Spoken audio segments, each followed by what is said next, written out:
Minesh-shaytanir-rajim. Bismillahir-rahmanir-rahim. Welcome to the Quaid-e-Azam institute of medical and health sciences. Operation theatre technology में हम लोग पढ़ेंगे जी stages of anaesthesia.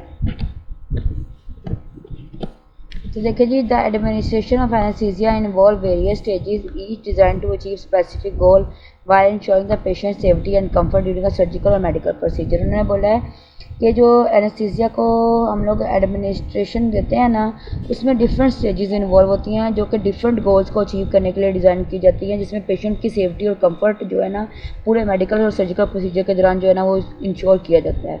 The stages of anaesthesia typically include induction, maintenance and emergency. यानी कि इसके stages में आता है कि इंडक्शन कब की या यानी कि कैसे इंड्यूस करना है, कैसे उसको मेंटेन करना है, और अगर एमरजेंसी हुई तो कैसे उसको डील करना है। ठीक है, तो देखें जी, preoperative assessment. Before the administration of anaesthesia a thorough preoperative assessment is conducted. उन्होंने बोला कि इससे पहले एनेस्थीसिया देने से पहले ना हम लोग क्या करते हैं, एक प्रॉपर असेसमेंट करते हैं मरीज़ की, जिसे include evaluating the patient medical history. इसमें हम लोग पेशेंट की मेडिकल हिस्ट्री लेते हैं, करंट हेल्थ स्टेटस, अब उसकी हेल्थ कैसी है वो लेते हैं, एलर्जी तो नहीं है उसको किसी से, एनी मेडिकेशन बीइंग टेकन, और वो कौन सी मेडिसिन ले रहा है। The anaesthesiologist discuss the anaesthesia plan. जिसने एनेस्थीसिया लगाना होता है डॉक्टर ने, वो पहले प्लान करता है कि एनेस्थीसिया कौन सा लगाना है, पोटेंशियल रिस्क, उसका क्या रिस्क हो सकता है, and address any concern the patient में हैव, और पेशेंट्स को कोई इशू उससे क्या हो सकता है, ये सारा कुछ प्लान कर लेता है। Pre oxygenation. Before induction the patient is often given high concentration oxygen through a mask to ensure optimal oxygen reserve in the body। और उससे पहले क्या होता है, देने से पहले एनेस्थीसिया देने से पहले क्या करते हैं, मरीज़ को हम लोग हाई क्वांटिटी में ऑक्सीजन देते हैं ताकि उसकी बॉडी में ऑक्सीजन जो है ना अच्छे मिकदार में मौजूद रहे। इंडक्शन पर्पस क्या होता है जी, to transition the patient from a consciousness to unconscious state. Anaesthesia देने का मकसद ये होता है कि पेशेंट को हम लोग होश से बेहोशी वाली स्टेट में ले आएँ। ठीक है। Method. Inhalation induction. Inhale anaesthetic agent such as sevoflurane, desflurane and administered through a mask or via breathing tube. उन्होंने बोला है जो हम लोग सूंघा कर देते हैं ना, उसके थ्रू हम लोग क्या करते हैं, सेवोफ्लोरिन या डेसफ्लोरिन हम लोग देते हैं उसको मास्क के ज़रिए या ब्रीथिंग सांस लेने वाली ट्यूब के ज़रिए। Intravenous induction. Intravenous drugs like propofol or barbiturate are use for rapid induction.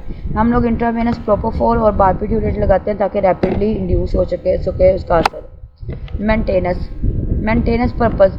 Sustaining the anaesthesia state through out the surgical and medical procedure. मकसद ये होता है कि जो हमने एनेस्थीसिया दिया है वो जब तक हमारा प्रोसीजर पूरा नहीं होता तब तक वो मरीज जो बेहोशी में रहे। Method. Inhalation anaesthetic are often use to maintain anaesthesia during surgery. उन्होंने बोला है एनेस्थीसिया को मेंटेन करने के लिए सर्जरी के दौरान मोस्टली जो है ना इनहेलेशन एनेस्थेटिक यूज होते हैं। एडिशनल इंट्रावेनस मेडिकेशन में भी एडमिनिस्ट्रेशन एज नीडेड, अगर ज़रूरत हो तो हम लोग आईवी उसको मेडिसिन दे सकते हैं। Anaesthesia depth is continuously monitor to ensure the patient remain in the desired state.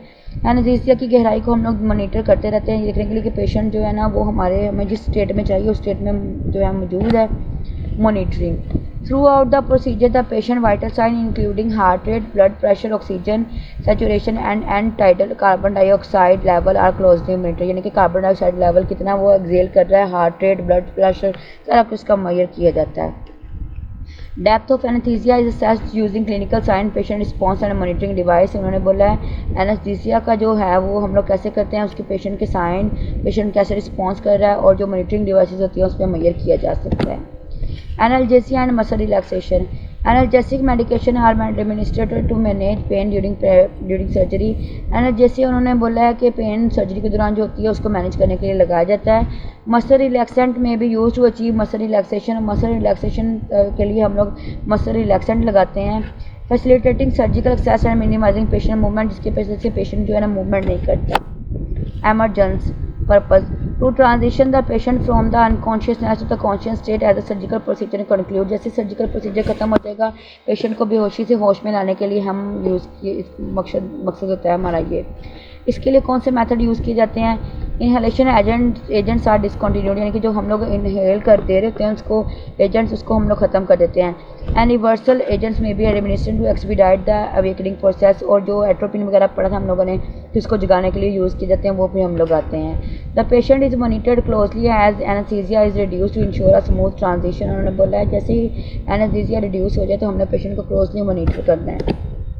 Recovery and postoperative care purpose, monitoring and managing the patient as they recover from anaesthesia. हमने जैसे ही patient जो है ना anaesthesia से recover होगा हमने patient को monitor करते रहना है। मेथड कौन से होंगे जी?